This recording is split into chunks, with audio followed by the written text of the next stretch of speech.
नमस्कार, स्वागत है आपका ईटी नाउ स्वदेश पर। मैं हूं आपके साथ पूजा त्रिपाठी और आप देख रहे हैं गुड मॉर्निंग स्वदेश। और इस शो में आगे हम आपको बताएंगे कि आज हफ्ते के पहले कारोबारी सत्र में सुबह सुबह संकेत कैसे मिल रहे हैं ग्लोबल बाजारों से।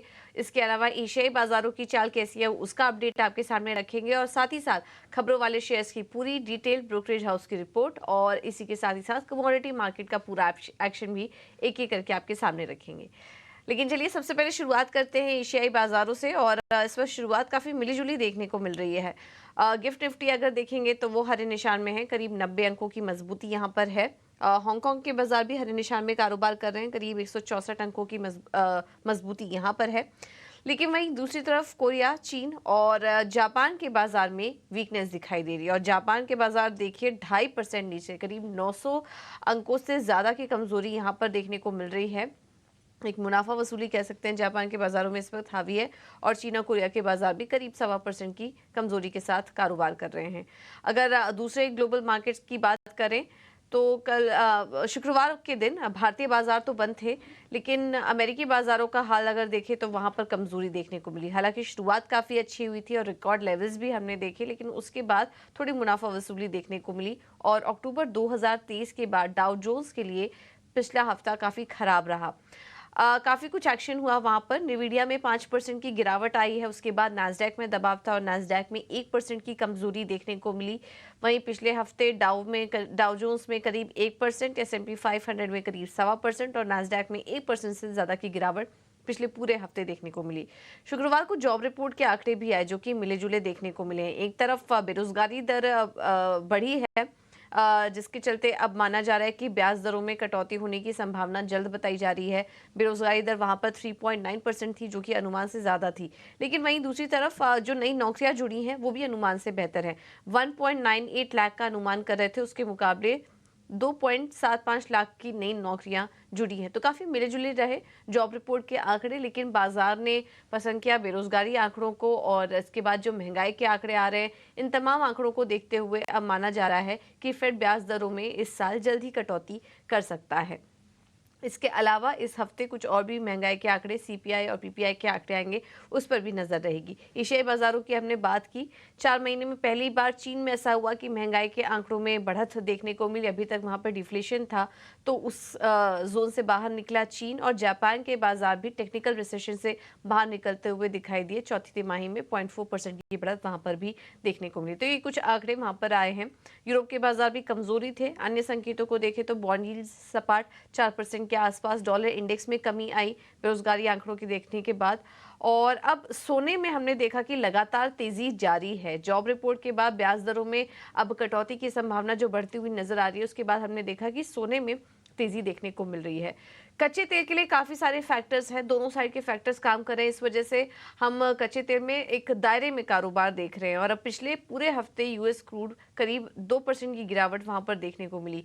चीन में भी डिमांड काफी कमजोर नजर आ रही है और वहां पर क्रूड ऑयल इंपोर्ट करीब 5.7% की गिरावट वहां पर देखने को मिली, जिसकी वजह से हम देख रहे हैं कि कच्चा तेल फिलहाल $82 के नीचे कारोबार कर रहा है। और एक दायरे में हम देख रहे हैं कि कच्चे तेल में कारोबार होता हुआ नजर आ रहा है, जो कि भारतीय बाजारों के लिए पॉजिटिव है।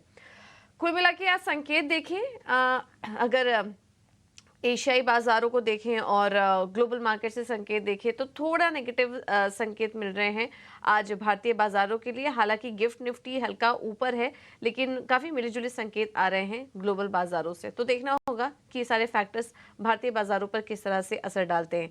एक बार एफआईज और डीआईएस के आंकड़े भी देख लेंगे, उसके बाद हम समझेंगे कि आज भारतीय बाजारों के लिए लेवल्स क्या जरूरी रहेंगे।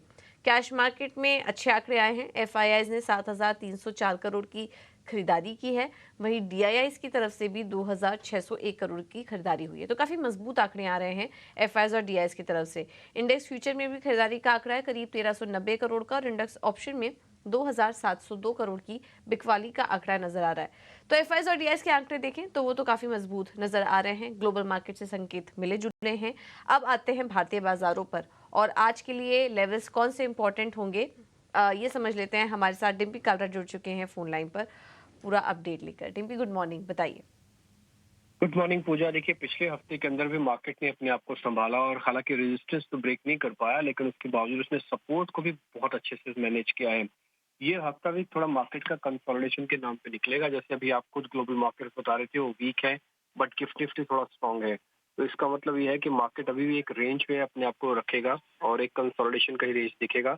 निफ्टी के अंदर लास्ट सेशन में क्या हुआ, मैं उसके डाटा के बेसिस पर थोड़ा आपके सामने पॉइंट रखता हूँ। थोड़ा अनवाइंड शॉर्ट कवरिंग हमको वापस से होती हुई दिखी है निफ्टी पर, हल्की सी बढ़त थी करीब 20 पॉइंट के आसपास की। लेकिन जो ओपन इंटरेस्ट के कॉन्ट्रैक्ट हैं वो करीब अब 2.5 लाख ही हैं। तो 2.5 लाख के कॉन्ट्रैक्ट्स का इतना दम नहीं होता कि बाजार का रेंज का ब्रेकआउट या ब्रेक डाउन करवा पाए। तो फिर इसलिए पहला साइन ये मिल रहा है कि आप रेंज में रहोगे। दूसरा साइन है इसका put call ratio. Put call ratio इस समय 1.02 के आसपास चल रहा है। तो उसमें भी कुछ खास बढ़त या खास गिरावट नहीं है। ये फेयर वैल्यू पे आके निफ्टी रुका हुआ है। थर्ड पॉइंट है प्रीमियम। प्रीमियम थोड़े श्रिंक हो गए एकदम से। 45 पॉइंट्स का ही सिर्फ प्रीमियम रह गया है निफ्टी पर। इसका मतलब है कि इच्छा शक्ति भी नहीं है। ट्रेडर्स कोई बड़ा पैसा बड़े मूव के लिए इंडाइसेस के अंदर आके काम नहीं करेंगे। इसलिए आपको डाइवर्जेंस भी दिख रहा है। आज गिफ्ट निफ्टी ऊपर दिख रहा है आपको, जबकि ग्लोबल मार्केट्स वीक है। कोई बड़ी बात नहीं कि जिस समय इंडियन मार्केट्स ओपन हो रहा हो तो गिफ्ट निफ्टी काफी हद तक या तो नीचे आ जाए या फिर थोड़ा फ्लैट टू पॉजिटिव ही ओपन करवाए। कोई बहुत बड़ा गैप तो शायद नहीं मिलने के चांसेस हैं। आते हैं बैंक निफ्टी पर। बैंक निफ्टी का डाटा भी अनवाइंडिंग का बना है। करीब 11% ओआई शेडिंग हुई है और इसका भी जो ओपन कॉन्ट्रैक्ट है वो 1,30,000 है। इसका मतलब यह है कि मार्केट में फ्यूल कम हो रहा है और ये बहुत जोर से ऊपर पंच नहीं मारेगा। रही बात सपोर्ट और रेजिस्टेंस की, तो निफ्टी के सपोर्ट आप अपनी स्क्रीन पर देख पा रहे होंगे। उसमें 22,500 600 का एक रेजिस्टेंस है और सपोर्ट पे अगर आप देखेंगे तो 22,200 के एक अहम सपोर्ट है। फिलहाल हम 22,200 से 500 इस 550 तक की रेंज के बीच में अभी हम ट्रेड कर रहे हैं। तो देखते हैं कि क्या होता है, क्योंकि हम बार बार अपने सपोर्ट को से तो दूर है बट रेजिस्टेंस को पार नहीं कर पा रहे हैं। तो इसलिए देखते हैं आज का सेशन किस तरह से निकलता है। बट अभी रेंज में रहने के चांसेस साफ साफ क्लियरली दिख रहे हैं। एक और चीज जो मैं नोटिस कराना चाहता हूँ वो है इंडिया विक्स। इंडिया विक्स करीब 4.5% गिर गया है। इसलिए मार्केट के अंदर वॉलिडिटी थोड़ी कम हो जाएगी, खासकर इंडाइसेस के अंदर। तो आप स्टॉक्स के जरिए ज़्यादा पैसा बना पाएंगे। ऑप्शंस को मैंने लास्ट टाइम भी आपको बताया था कि देखिए कैसे ऑप्शंस राइटर दोनों ने पैसा कमाया। कॉल और पुट, 22,500 की कॉल वाला भी पैसे गंवा रहा था, 22,500 के पुट वाला पैसे गंवा रहा था। तो इसलिए ऑप्शंस राइटर्स इस समय एक्टिवली पार्टिसिपेट करें। बट ऑप्शंस बायर और ऑप्शंस सेलर ये थोड़ा भी रुक जाए। जिनको सिर्फ प्योर हेजिंग राइटिंग करनी आती है, सिर्फ वही मार्केट के अंदर आए। रही बात एफ एंड बैन शेयर्स की, तो 5 शेयर अभी एफ एंड बैन में है और जो एफ आई की लॉन्ग होल्डिंग है वो थोड़ी सी बढ़ी है 42%। इसलिए जो है मार्केट अपने सपोर्ट्स को रिस्पेक्ट कर रहे, रेजिस्टेंस पे आके खड़ा हुआ है, क्योंकि एफ आई की होल्डिंग बैक टू बैक उसको मिल रही है। तो एफआईआई से सपोर्ट है बाजार में, लेकिन रेंज में रह सकता है मार्केट। वॉलेटाइल थोड़ा कम रहेगा और इसके चलते वॉलेटाइल काफ़ी रह सकता है, तो इसके चलते स्टॉक स्पेसिफिक रणनीति अपना के चले। रेंज आपको बता दी है निफ्टी और बैंक निफ्टी दोनों के लिए ही। निफ्टी के लिए अहम रेजिस्टेंस जो अब निकल कर आ रहे हैं वो 22,500 से 22,650 हैं और बैंक निफ्टी के लिए 48,000 से 48,500 ये लेवल्स निफ्टी और बैंक निफ्टी के लिए इंपॉर्टेंट लेवल्स निकल कर आ रहे हैं। बहुत बहुत शुक्रिया डिम्पी आपका ये पूरा एनालिसिस करने के लिए। चलिए अब आगे बढ़ते हैं। ये तो बात हुई बाजार की, लेकिन इसमें ट्रेड कैसे लें ये एक बार देख लेते हैं। और हमारे साथ जुड़ गए हैं तनीषा एकेडमी के नितिलेश पावस्कर। नितिलेश जी, थैंक यू सो मच समय देने के लिए ईटी नाउ स्वदेश को। बताइए कैसे ट्रेड करें निफ्टी और बैंक निफ्टी में, और इसके अलावा शेयर्स पर कहाँ नजर है आपकी, ये भी बताइए। अगर हम लोग देखेंगे तो मार्केट कंटिन्यूसली अच्छे मोमेंटम के साथ चल रहा है, लेकिन आज से जो ओपनिंग है वो देखना पड़ेगा। गैप अप ओपनिंग के बाद अगर उसमें फॉलो बाइंग नहीं आती है तो थोड़ा सा मुझे लग रहा है कि हायर लेवल के ऊपर एक प्रॉफिट बुकिंग देखने को मिल सकता है। एक साइकोलॉजिकल नंबर भी है 22,500, उस लेवल के ऊपर सस्टेन हो रहा है। और जनरली हम लोगों ने देखा है कि जब भी कोई साइकोलॉजिकल रेजिस्टेंस ब्रेक होता है तो नॉर्मली ट्रेडर्स बाय करने आते हैं और वहीं पे थोड़ा सा मेजर रिएक्शन हमें प्रॉफिट बुकिंग वाला हमें देखने को मिलता है। तो आज का जो ओपनिंग होगा वो काफी इम्पोर्टेंट होगा और वहां से अगर कुछ मार्केट में प्रॉफिट बुकिंग देखने को मिलती है और अगर मार्केट इंट्राडे हाइस को फिर से ब्रेक करने में नाकाम होता है तो शायद से हम लोग एक बार के लिए फिर से 22,400 22,350 ये लेवल्स फिर से क्या कर सकते हैं, देख सकते हैं। तो जब तक 22,350 ये लेवल्स ब्रेक नहीं होते तब तक बड़ा सेल का ट्रिगर कुछ नहीं देखने को मिल सकता है। लेकिन साथ साथ ये चीज देखनी पड़ेगी, हायर लेवल के ऊपर प्रॉफिट बुकिंग करना पड़ेगा। जरूर प्रॉफिट बुकिंग करते जाइए, क्योंकि थोड़ा सा एक हायर लेवल के ऊपर मार्केट में एक सेल ऑफ देखने को मिल सकता है, छोटा मोटा करेक्शन भी आ सकता है।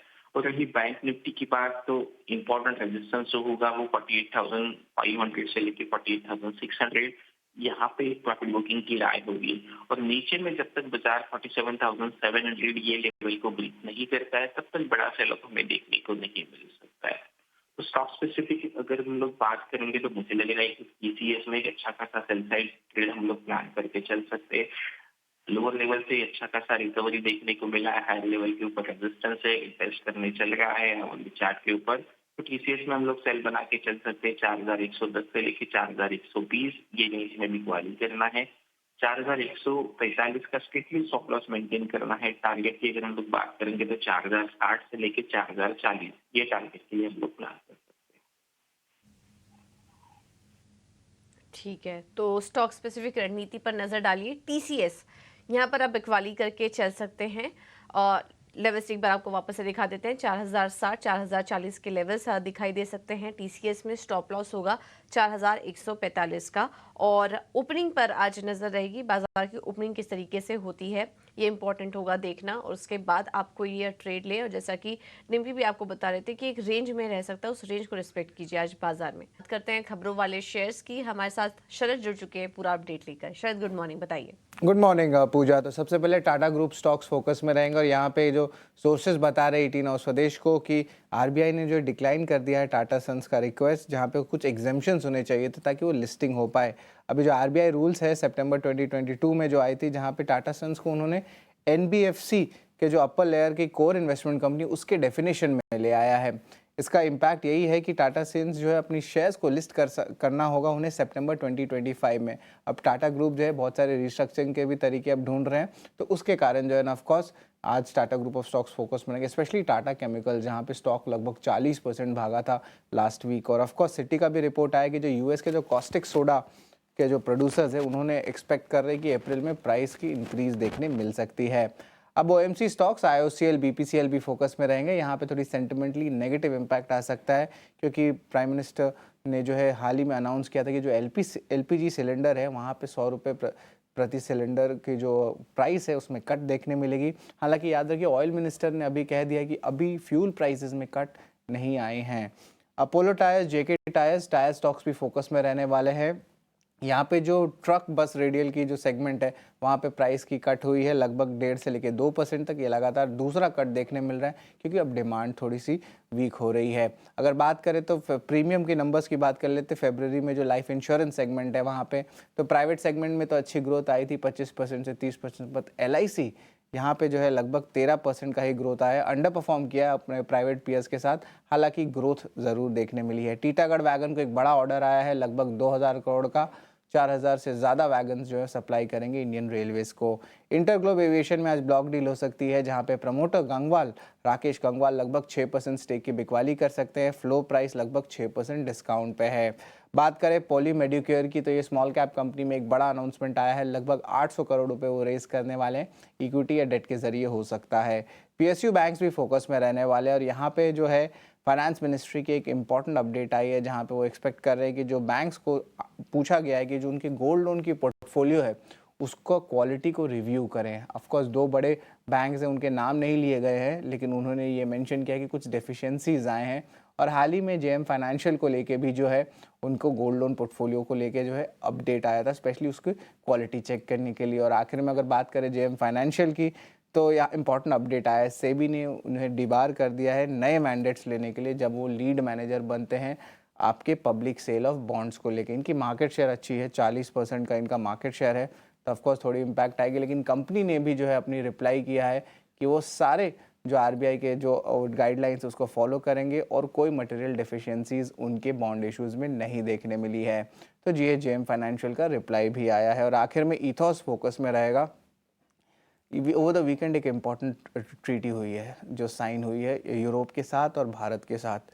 इसके कारण ऑफकोर्स जो घड़ी हैं या चॉकलेट्स हैं स्विट्ज़रलैंड के वो जो है सस्ते हो जाएंगे। ईथोस को भी बेनिफिट पड़ेगा क्योंकि वो रिटेलर है आपके स्विस वॉचेस के इंडिया में, और इंडिया में जो है जो डिमांड बढ़ रही है लग्जरी वॉचेस की उसमें भी एक स्ट्रेंथ आ रहा है। तो इम्पॉर्टेंट लाइन ये है कि जो कस्टम ड्यूटी है 22% वो एलिमिनेट हो जाएगी अगले 7 साल में घड़ियों के लिए, तो इसके कारण इथॉस के लिए पॉजिटिव हो सकता है। तो ये सारे 10 स्टॉक्स हैं ओवर द वीकेंड। नतीजे तो बहुत आए थे, 1-2 नतीजे आए और कम से कम 40 से 50 important stock moving news flows आए, लेकिन ये 10 स्टॉक्स में जो है आज हम वॉल्यूम देखने मिल सकता है।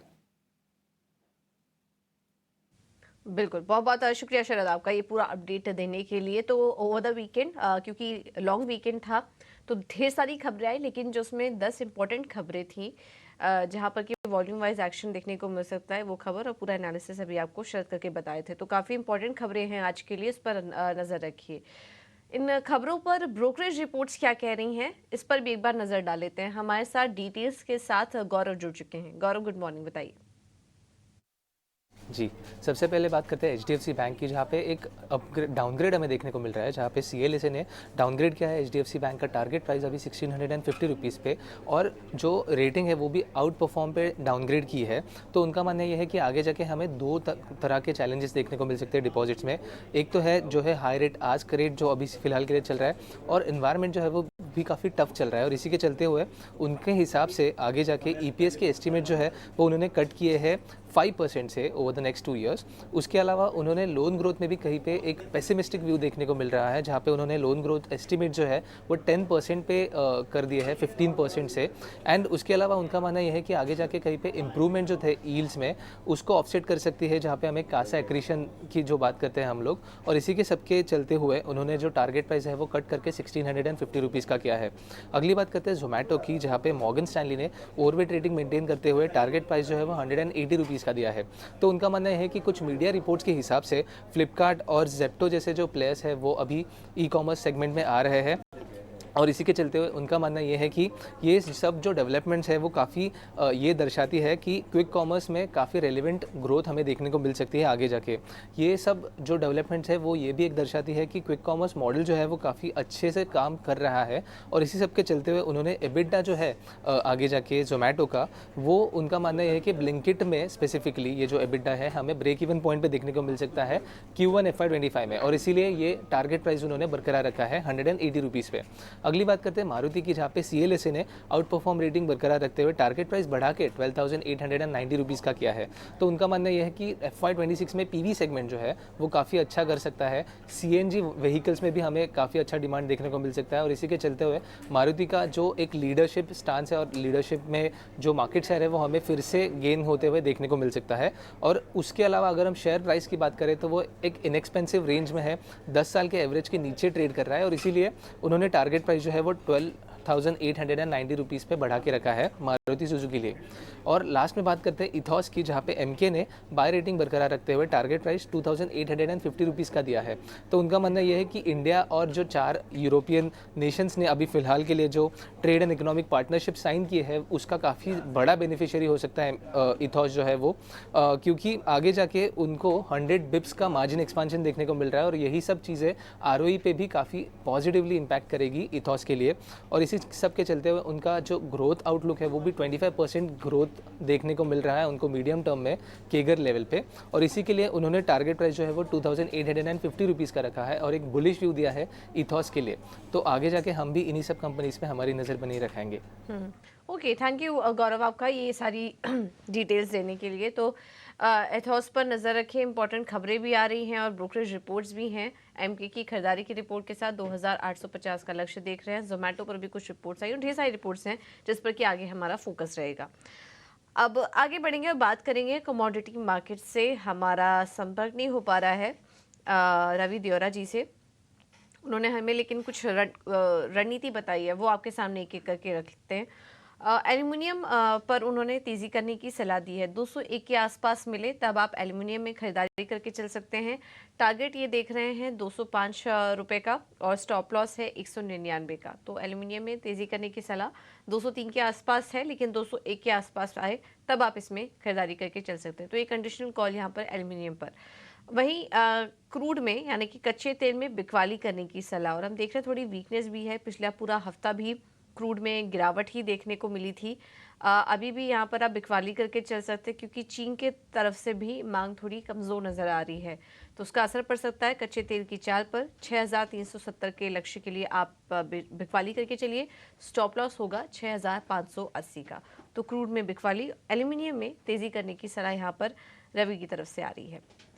चलिए फिलहाल इस शो में इतना ही, लेकिन मार्केट पर चर्चा आगे भी जारी रहेगी।